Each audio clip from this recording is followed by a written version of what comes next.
Καταρχήν έχω τρομερή εμπιστοσύνη στους Έλληνες ψηφοφόρους.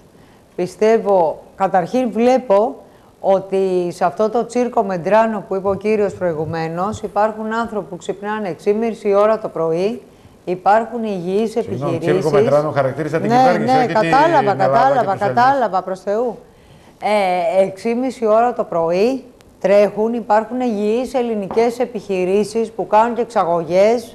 Υπάρχουν άνθρωποι που δουλεύουν 2 δουλειές, οικογενειάρχες, νοικοκυρέοι, έχουν παιδιά, τρέχουν και δεσώνουν, βγάζουν λεφτά, συντηρούν αξιοπρεπώς την οικογένειά τους.